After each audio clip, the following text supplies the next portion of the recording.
Hello, everyone. I'm back to discuss more about the things to do with what I like to call the Billy curse, joking weight. And so I've made several videos explaining this already in my playlist I call the JodyVision, where I'm sharing about one of my biggest stories. I would say is the the opportunity to experience the visionary state, which itself is really interesting. Like I was saying in my last video, like the person who encountered the extraterrestrials. It's like the most exciting things. It's a huge revelation, but at the same time, it's sort of ruining my life because of the type of response I get from maybe a certain group of people. Because there's been some people that don't do this, but there are the ones that who do have been telling me, that I'm crazy, that I need professional help and all this. So the basic narrative here is that growing up, I thought I had this little boyfriend named Billy, and it was only in the visionary state, and it turns out to be a person named Bill Lee, but he doesn't remember it because he wasn't there. Now, just for fun, um, I made a video called the Billy Curse, and I really think it's interesting some of the synchronicities I've had throughout my life. Like, for example, this older woman at the nursing home was always in a straitjacket. She was always yelling out for somebody named Billy. And my great grandma was staying there, and I said something, and she warned me, "Don't you laugh, you might end up just like that." And it's funny because I forgot about this for so many years, and sitting here thinking about my videos one day, maybe sometime last year that hit me. Hey, that's really interesting. Because I started saying the Billy curse after a while because I felt like, I was set up to be really embarrassed, So, where on one hand, the visionary state seems to be a major revelation, I think it makes life a little more interesting, adds a little spice to my life, right? Because I've always had an interest in the paranormal, so, and I thought for many years, boy, I sure wish I had the chance to experience something where I see the future, something where I have psychic knowledge, and it was happening all along right under my nose, and then one day, boom, I got smacked with it really hard, like 99 into 2000. So that's what I'm leading up to. And so the issue I have with sharing my stories is I constantly hear people telling me, to seek professional help. And I want people to understand kind of what I'm going into, something that happened like 25 years or so ago. And how over the last 25 years, I've been sort of processing it. And at the moment, I really think I'm in the best shape in my life as far as my mental health goes. And a part of the reason I moved to Montana, a big part of the reason I moved up here was to live with my older friend Rosie. Now, she's very educated in spiritual stuff. She was an ordained minister, I think mostly to have the right to be able to marry people. So in a roundabout ways, like I had my own Christian minister, but she was very open-minded. She was what I consider to be like a real hippie, an old tripper, a real person, and in the sense of authenticity. Like Rosie was so not pretentious, and she wasn't always right about everything. I think she was dealing with dementia the older she got, but when I talked to her, she's right about a lot of things. And I came here for her counseling, and I'm not interested in going to a federally licensed counselor to deal with some of the stuff I'm talking about. I felt like, that would be more appropriate. I mean, now, Rosie didn't have all the answers, but she helped me to chill out quite a bit by giving me a piece of my life where I had some peace and comfort with somebody's support. And then moving in here with Gary where I live now, he even added more to that. He was, I'd like to say, our little leprechaun. We're not rich, but we always had money, and he was a very funny and strong little guy. And these guys gave me peace, so I could kind of calm down and chill out. And that's been how I've been healing. And over the years doing martial arts, more than anything, has provided good therapy for me. I've rarely ever had to get into any, type of situation where I need my martial arts. And it's been helpful in a few small altercations I've been in that I'd like to share about. But, people have been telling me for years, you don't need martial arts. Usually they're just saying, you don't need martial arts, just get a gun. But, nothing wrong with that. I'd really like to learn more about weapons. But I just think, really, you don't need martial arts as much because we're so civilized. You rarely ever get a chance to use it. But if anything, what we need to learn is self defense against mental manipulation and the type of things that people say that are attacking on your, your emotional and mental health. So for example, like, okay, there are certain things that may have brought about a mental condition such as PTSD with me and stuff like that. I might be a little bit autistic because I've always been this weird person. Like, I think I'm just a happy, friendly person. And some of the stuff I do, kind of triggers people to attack on me because I'm not a conformist in the sense that they'd like.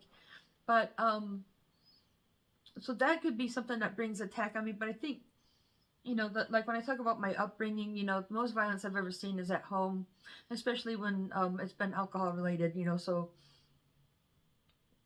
stuff like that, gives you PTSD, living with stuff. So my dad might have PTSD also from the way he was brought up. So, and that, I think, that stems back to, I think the culture we're in. We're part of a military industrial complex. And so the people in his family, for example, who have gone to war or worked in some of these work environments, they get really mean, they get really hard. So there's like good, hardworking people in my family, but they're taught this sort of like tough love type of thing where, and it's like I even heard Arnold Schwarzenegger talking about this. Like back in Austria, it was common for people to have parents that slap you around and yell at you all the time. So you don't really complain about it because the people up the street have the same exact circumstances at their house. And so I'm thinking, that's even happening back in Europe. So, we come from a bloodline of people that are just really good, hardworking people that smack their kids and yell at them. But when I talk about my family, I want to make sure we don't feel like I'm bad mouthing anybody. But some of the stuff I've experienced growing up is what's making me crazy. So like before I met Bill Lieb and all those people, you know, so there's some truth. If they want to say, "Hey, Joey, you're crazy," just because I had a vision and I want to meet somebody, it's kind of not fair. I think anybody would want to meet that person in these circumstances. But as far as me having a bad temper or having emotional meltdowns and stuff like that, that kind of craziness is more of what I'm talking about PTSD wise. And so that has been a problem for me all my life, like I used to get in trouble a lot growing up because of that. Have you ever seen the movie Problem Child? I saw that movie and I felt like, I feel like I totally relate. It was like an orphan child. I could totally relate to it because he always got in trouble for his outbursts, so he'd get teased and taunted in such a way that like he really didn't know how to fight back. So he kind of like go off the deep end and do something crazy.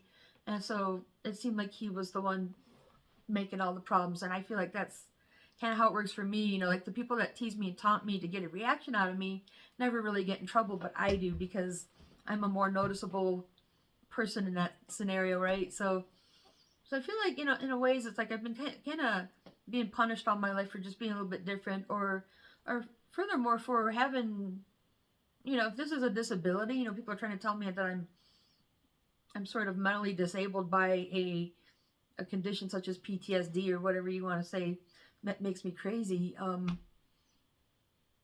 It's kind of like these people right now. They're being punished for like not like for non-conformity and like gender non-conformity, right? Like whether you're a transgender or not. Like I'm not transgender, I'm just like a gender non-conformist. So that's kind of part of the reason I think I'm being punished. And so I kind of relate to some of those people. But I think people that have mental conditions, like maybe people with autism, like I mean, maybe they don't know they have it, especially if it's a mild case. So, and if you're like that, sometimes you go through life I'm kind of a goofy, happy person, and I like to make silly jokes. I like to make up songs. I don't know. I laugh about silly shit. And I do kind of obsess over certain things like coincidences and just whatever I get into. So I don't know. Maybe, those are some of the traits, kind of having silly habits like bouncing your leg. I don't know. Maybe I do some of those things. So I'm not diagnosed with any condition, but, my family really didn't like going around the mental health profession very much.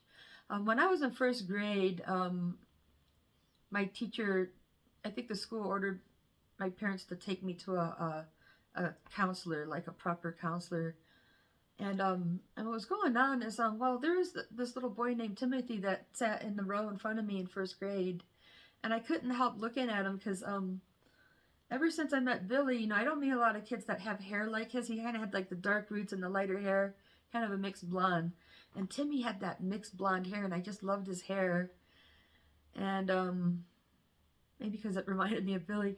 Anyways, he caught me staring at him a couple times. So him and the kid next to him, Bronson, started punishing me for it. They would stand there, they'd sit there and stare at me to punish me. And I was like, quit staring at me, And then I was like ducking under my desk, like, quit staring at me. And the teacher really didn't understand what was going on. It's like, there's something incredibly wrong with this kid. So they sent me to a counselor and they asked me, what I think is going on. I said, well, I think I mentioned that, my dad and my sister are really mean to me at home. And so that's probably what they relayed to my parents. I'm pretty sure my dad said something like that. Oh, you told them that the reason you're the way you are is because, me and your sister are mean to you. Well, I hate to say it, but there is some truth in that, that, I think my parents and my family are like really good people. My parents are like kind of like the black sheep, they're like the hippies or whatever. And so my dad's already a black sheep in his family. Like his older brother's a scholar, a college professor, went to war. The other brothers have just been, workers. Like, but it seems like my dad's always been kind of like the weird one or something, because he listens to like underground music and he's the tripper, and so in a ways he's kind of been picked on, growing up, got his ass kicked growing up, this type of thing. And then my mom, she's really the more friendly kind, but her way of coping is getting drunk, so I think she's already a partier. In fact, I don't think my grandma wanted my mom and dad to get married because she found out she was a partier and stuff like that. So maybe she's always been like that, but like, like if something's fucking with her mentally, like, maybe my dad's yelling at her and making her emotional, so that her reaction, and this is her excuse, has always been that's why she drinks, because of my dad, and my dad's always yelling at her because she drinks. So it's sort of a vicious cycle they've been in all these years. So I kind of grew up with so alcohol, I'm not like one of these people, I think we should ban alcohol, like some people are like, we should ban pot because when I was growing up, it ruined my life, Like, I think that's bullshit because, growing up, alcohol ruined my life, And I still drink. Like, I went out the other day to eat and I'd love to have, like, a really good beer. Like, I don't just go buy, like, a 3-2 beer. And I don't really drink that much, but I have, I'm not prejudiced against drinking or people that drink, but I think even the Bible, like, I hate to quote the Bible for this, but heck, even God says that, it's okay to drink, just don't get drunk, But you don't want to be out of it. And so that's the problem, is if you're a drunk and you're out of it, you can't really be there for anyone. So my mom's way of coping is, kind of be making her unavailable. And sometimes she can get really nasty. So I don't remember all the fights, like what they're talking about, but it just seems like, my mom and dad get some fights. It seems like he gets mad at her because she doesn't back down. She just wants to push her point. And I don't really, want to take sides. I feel like it's a two-way street, when people fighting like this, like seriously, if it's that bad, you guys can just, split up and go your separate ways. But the thing that kept them together is having kids, and like, it's like, as long as we have kids, we can't split up. So they had these are kind of the family values we had. It's like, if you're going to have kids, then you need to get married and raise them. And that's why we went to Florida to live with my grandma, so she could make sure that happens, because she's not going to let her son be a deadbeat dad and all this type of shit, like she wanted to make sure we're going to do this shit right. So, my grandma's like, she's a really good person. A lot of people remember her as being a good and intelligent person, good sense of humor, caring. She was a registered nurse. She was kind of like a supervisor where she worked in Michigan, and she's really proud of how she never let anyone die on her ship, very big heart, So that's where we went, to raise our family. But I feel like the Florida Keys, is like some of my worst memories, So going to the Florida Keys, it's like ironic because that's where people go for vacation. That's what they think is paradise. And my dad's little joke is, it's the island of paradox. You know, it's like it's not a relaxing vacation for him. He always hated it there. And so my dad, he may have a mental condition, like he's even said it himself, he could be bipolar, so he can be real funny and playful and, you know, and stuff like that. Has a great sense of humor, and I like to think I take after him in some of those ways, you know, making up funny songs and good jokes, and but at the same time, has a really bad temper, which, you know, I've learned from him, you know, so I've had to learn to conquer my bad temper. I still have a bad temper. It's just not as bad as it used to be.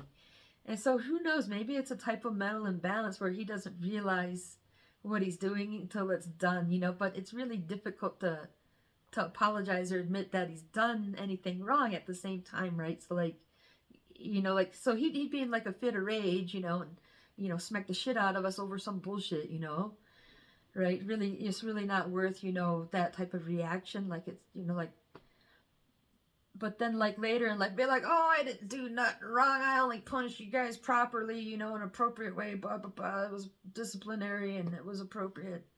And well, you know, this is the same thing, you know, we don't like about George Bush and all these guys, right? You know, lying about their war atrocities and stuff. Like, oh, we didn't do nothing.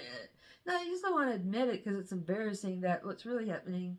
You know, there are times where, you know, I'm not a perfect angel, that's for damn sure. I know I'm a good kid, but like, you know, I've done a lot of naughty things that deserve a good butt spanking, and, you know, somebody needs to tell me that's not okay. And butt spankings are like, hey, you know, we need to get your attention because this is urgent, you know. So I kind of relate to like, in terms of being a parent needing to give those butt spankings, you know, and the stern talking to, you need that, you know, but you really shouldn't be hitting a kid in the head. And that's where, you know, I'm wondering, like, when I look back to like when my JodyVision started, I think around that time I did get hit in the head really hard just for using a swear word, you know. But I think my dad's really heavy-handed and he doesn't know his own strength. I was just a 6-year-old little kid, and his hand's like, bam, against my little head, bam, you know, and it's like, I saw the white light and my ears are ringing. And then that's around the time I first saw Billy. Well, the next time he hit me like that, I think I was 12 years old and I had just started 6th grade, and I was coming home crying every day. And maybe, you know, he's like, what's wrong with you? Why can't you just be a normal kid? And then, bam, he came with that big heavy hand. And again, that could have been a concussion. And that's around the last time I seen Billy as a child, you know, in the visionary state. And after that, I think I might have seen him a couple times as an adult at my Taekwondo class and at the Navy base that I've mentioned in other videos. But it just seems like when I look at where the timing is on when, you know, I was encountering Billy, at least at this point, like, where did it begin, where did it end? I kind of realized, oh, well, it's really close to the time I got hit in the head really hard. Well, I was listening to something about Edgar Cayce. Now, he's the one that's famous for, he's had a lot of prophecies that have come true. You know, he's not always accurate, but they call him the sleeping prophet. Well, when he was a kid, he was doing very poorly in school. So his dad, I think he was sitting down while his dad was chewing his ass out and telling him, you know, why do you have to be so stupid? Why can't you do better? You know, and he hit him in the head really hard and slapped him right out of his chair. You know, really rung his bell and everything, just like my dad did to me. And actually, it helped. You know how, like, we fix things, you know, with the sledgehammer? Yeah, fix the goddamn mirror. Sometimes you smack shit real hard and it works, you know. In that case, it did, because what he started doing was sleeping with the book under his pillow. So Edgar Cayce was actually, I don't know if he was absorbing the information out of the book, but then he was getting straight A's all the time, and then he started becoming clairvoyant. So for him, get hit in the head, you know, it jarred his sense of perception or some shit, you know. And so I don't know if that's like directly related, you know, but it's just, you know, that's when I heard that. I thought, hey, you know, maybe, you know, ever since I got whacked in the head like that, I've been able to, you know, go into visionary state or something. And so when the vision, when you're available to spirit beings, they will communicate. And that's where we're looking at, well, why in the hell would they put me through all this trouble to take me to a guy who, okay, he is, he's like 19 years older than me. He's old enough to be my dad, actually, and he's married, you know. And, you know, I don't see how he would be really interested in marrying me. I was kind of joking about, I don't see why Bill wouldn't want to marry a girl like me with all the things, like I'm into the music and all this stuff. I think I have a pretty good ear for music, and I should be playing in his band. But at the same time, there's a lot of reasons why we probably wouldn't work out good together. And it's like when I look at the relationship he has with his wife, she seems like a second mom to him, like, very mature adult, like more of an orthodox woman, more of a gender conformist. I think that women he's attracted to are generally gender conformist, they're willing to paint their face and put on a dress and then they'll even talk like this. No, I'm just kidding. I don't know if Carol Ann does that. I think, she's more like they got involved at a young age. I don't feel like she was as the same thing as like some of these other women. I was joking about the younger girlfriends that are trying to be models, these kind of women. Anyways, I kind of feel like I have a lot more respect for Carol Ann than that woman I ran into. I call his mean girlfriend. I think she's more of a real friend of Bill Lieb and everything. But like, so I feel like he's in good hands with somebody that can take care of him more. Like if he were to get involved with me, it'd be more like taking on adopting a kid. Like I'm old enough to be his daughter, and I really need somebody who can look out for me and help me with my stupid, silly problems and stuff like that, And I feel like I'm too silly for someone like him. I don't see why he'd want to be with someone as silly as me. He wants somebody that's, pretty and smart and, adult-like. So, like, for example, he was interested in those people like Jeremy and Amelia at an early age, like 18, 19 years old is when he got involved with them in either relationship, and so I don't think he hangs around people because, he wants people that are childlike in the sense that I am. Because those people are, like, they try to be more mature than they, act like they know more than they do, more, stoic and adult acting than even I am, right? So I feel like I'm too childlike for a guy like Bill. He's too old acting and stoic for me. And like I was joking about him and his wife, they're like, we're high society, and probably sit there when he's like this, and I just like, now that I'm older, I'm like, okay, I can kind of see why it's okay, like I should be able to accept that, and I shouldn't be upset that I didn't make the connection with Bill Lieb. But the thing that I think is ruining my life is having to listen to this whole, oh, Jody's psycho and Jody's crazy and all this type of stuff, and like I said, there's some truth in that. That's why I want you to recognize it's not okay to laugh at people who, like my grandma said, the lady in the straitjacket. Lord knows what she had to be put through to end up in that bad a condition, right? You would want to end up like that now, would you? So like, it's not really, fair to torture me with this, like, but then the visionary state stuff itself, like as fascinating as it is, I think in a ways I feel like it added more hardship in my life, in the sense that like being rejected by Bill really hurts. I guess it would have made me happy if he accepted me and we were good friends. This wouldn't be I wouldn't even need this conversation, but because he hadn't accepted me and made friends with me, has made me look bad, so it's created plenty of ammunition for anyone who wants to say, Jody, you're crazy, blah, blah, blah.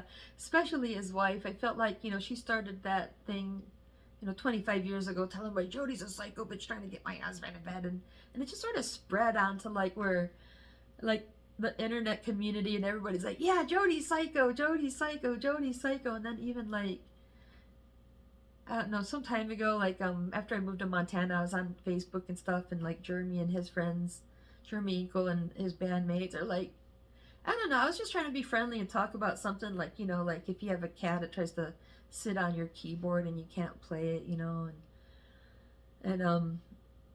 they're like, oh look, there's the crazy cat lady. Yeah, why do we attract so many crazy people? So I felt like those guys were starting to turn into jerks, so like, I was kind of mad at Jeremy a little bit for getting into that mindset, kind of like joining sides with Amelia and that whole Jody's crazy thing, for that matter. But like, that's what I hate, is having to deal with that over the years, like, okay, yeah, I may have brain damage, I may be I have a mental condition that makes me act silly, but I may also have PTSD from, you know, having a rough upbringing. You know, I've seen my mom put in a hospital, you know, and I don't know if my family's really aware of this, but I saw it happen, and so I grew up living in fear, you know, like I really didn't understand exactly everything like I do now. Like I think I have a good relationship with my family now, and I don't really want to upset them, but you know, seeing that stuff, like, it made me fear for my life, you know. So I grew up being afraid of my own father. This is the person who's supposed to protect you, and then when he got off of probation, he punished me because I had gone to my counselor and said, because I kept getting in trouble for my outbursts all the time. I think the reason I figured about third, fourth grade, I realized, the reason I'm always having these outbursts is because I get smacked around quite a bit at home. And I really didn't think it was fair that my dad got out of jail and that we had to move back in with him, because then he was being a jerk, and he'd be like, get out of here, scat, get lost, and just being like a jerk for some reason. And so that's why, I told him, and I just felt like, and then what they were going to do is take me away, they were offering to take me to an orphanage or a foster home, and my grandma Smith came over and said, don't go, Jody, that's going to be a worse life for you than what you have here, and that really wasn't the solution I wanted. I didn't want them to take me away from my family. I just wanted my dad to stop being mean to me. And so he quit hitting me. I don't know if they threatened him, we'll put you in jail if she says anything. So he made me a traitor, for telling on him. And so when he got off of probation, so I think this is sixth grade, after the last time I seen Billy and everything, he used to get up in the morning to do his sit-ups, and he liked to have someone sit on his ankles and do them straight-legged. And he would just slap the shit out of me and be like, I do everything for you, you do nothing for me, you're useless, blah, blah, blah. And every once in a while, he'd give my mom or my sister a turn, and then there's times, he would just freak out and just grab me by my neck, so I remember, maybe a couple years after that, he started smoking pot again, and I was kind of, staring because he was rolling a joint, and I was checking it out, and I hadn't seen him smoke pot in a long time. And so part of me was kind of happy about it. I was kind of proud of him because he quit drinking and stuff. Unlike my mom, she kept drinking after all this stuff and still being kind of a pain in the ass, to be around.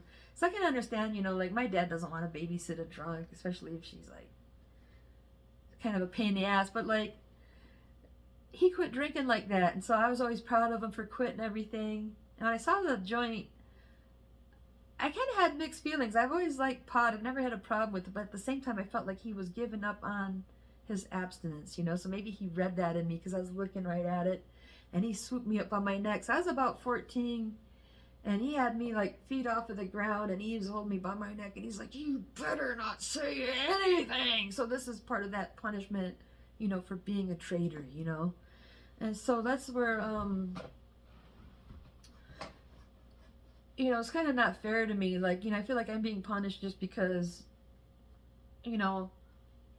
I'm aware of stuff that he should actually be ashamed of, or, because he's attacked me unreasonably, hitting me in the head or grabbing me by my throat and things like this. So, talking about this makes me a traitor. And it's I've known my dad to take a pillow and put it over my mom's face and threaten to kill her. I heard him doing it in his bedroom one time. And she's in there yelling for her life. And the reason, I'm not going to call the cops is they're not going to do anything. I already learned my lesson the first time, right? They took him to jail when he was beating my mom to death. The only reason she didn't die is because the cops came. My dad was on top of my mom. So I was what?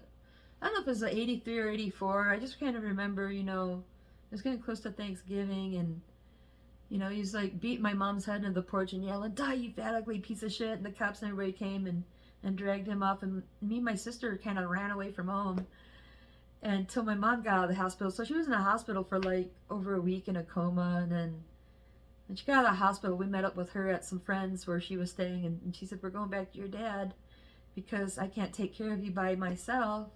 So it's he gets off with, doing stuff like this, and then, when I go to my counselor and say, hey, the reason I'm always having outbursts in schools is because my dad's always slapped me around. He's always being hard on me and stuff. And then they take him aside and give him a talking to. And then it's so I'm kind of being punished for being a traitor for doing that. And then once he gets off of probation, slapping the shit out of us.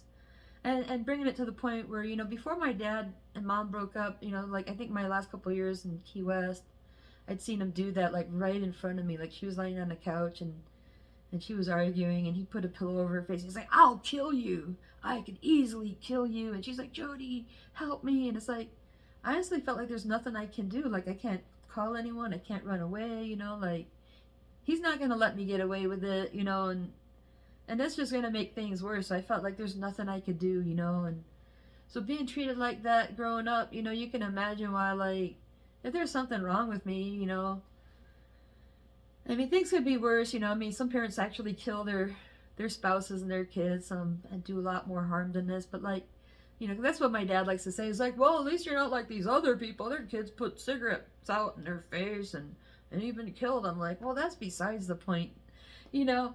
But you know, you gotta acknowledge that. I think my dad's a good person, and he wouldn't do stuff like that if, say, he had his condition, like if he was managing his condition, whatever that may be. For example, if he had a way to manage his condition, maybe none of this stuff would ever happen. Or like if there was no alcohol involved, none of these things would have ever happened. Stuff like that, you know what I'm saying? So these are naturally good, hardworking people that I'm born from. You know, our whole family are generally pretty intelligent. On my dad's side, I think more intellectual. We have more college graduates and supervisors in my dad's family. On my mom's side of the family, I don't know them as well. I just felt like they were more friendly. I don't feel like they were physically abusive like my dad's side of the family. Stuff like that. So like, you know, but when I talk about how my visions ruin my life, maybe those visions are there to really confront me, because I feel like after all, like the only thing I've really ever gotten out of, you know, meeting Bill Lieb and his wife is being confronted with my mental health, you know. Like, I feel like his wife wants to make a big point to me, like, Jody, you're mentally ill. You know, even if it's for her own convenience, like she just wants to run me off so that I'm not, you know, another option to Bill Lieb and making him more of a wayward husband or whatever, thinking, oh, there's all these women out there for me, you know, like, you know, that may be the case, but, you know, she's not wrong, you know.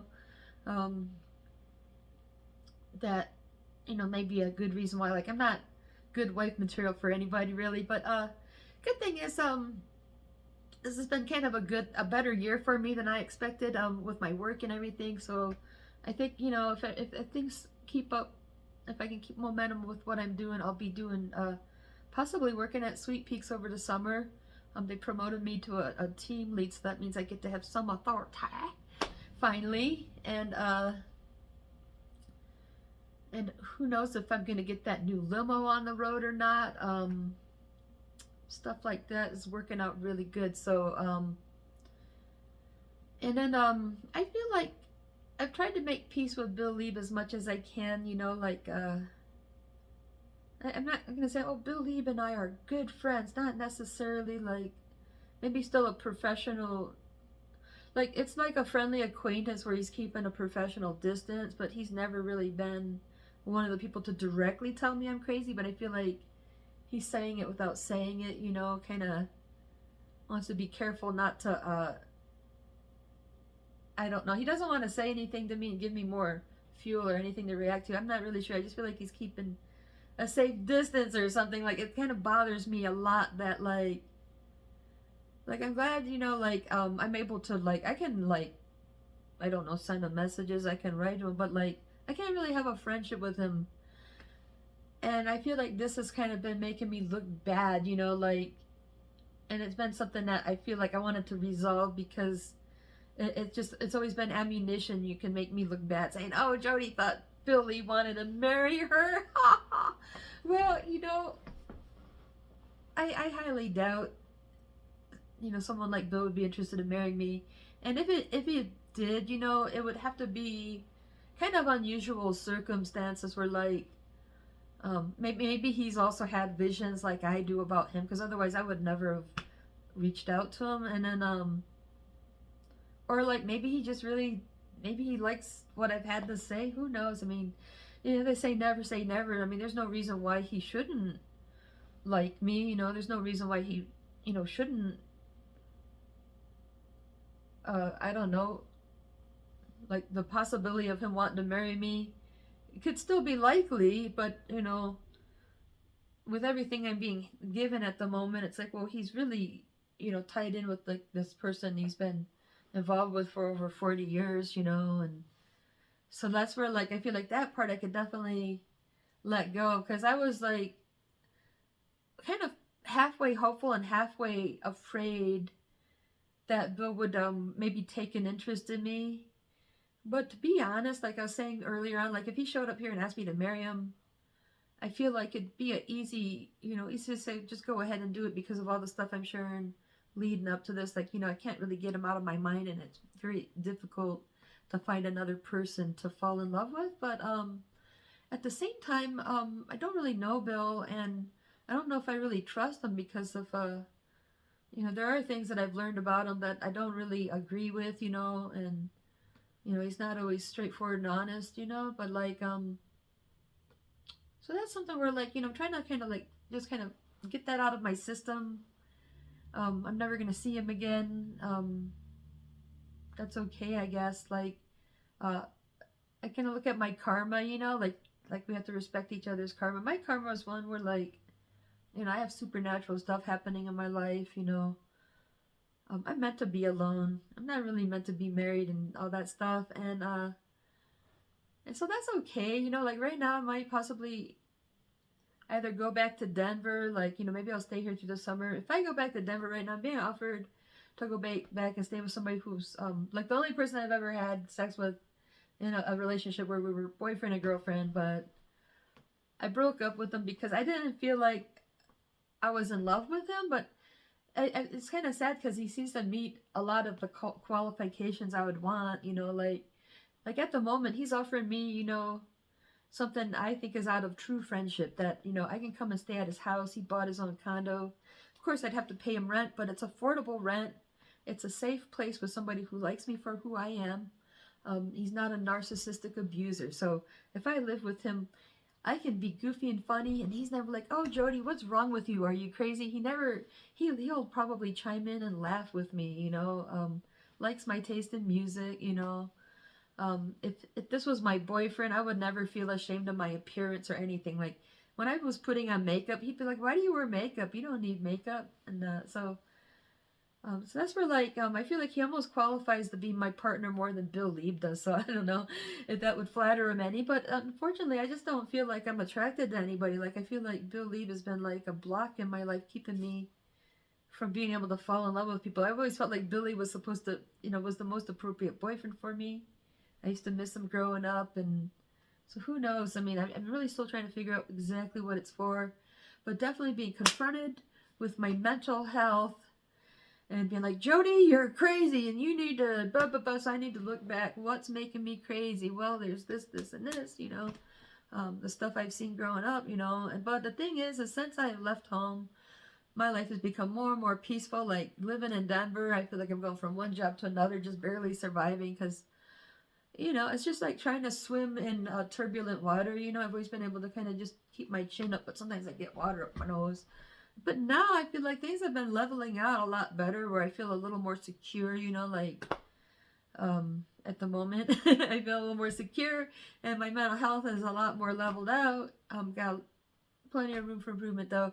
Anyways, I really wanted to talk about the subject matter of my mental health and whether I need professional help, because I want to share the rest of my story, and I really get sick of hearing people say that. So maybe if I get that comment from anybody, I'm going to tell them to go back and watch this video before you have say any further. If you're going to give me advice without understanding what I'm going through, you're just a jerk, in my opinion. Your advice is no good here.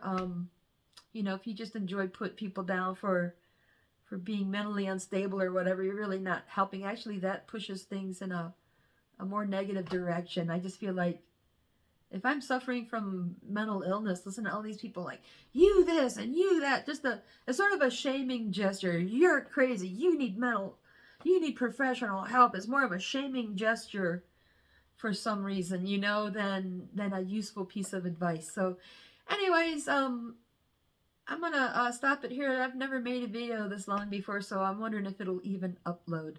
But next time I talk about this, I really want to share another leg of the story, and I'll talk to you then.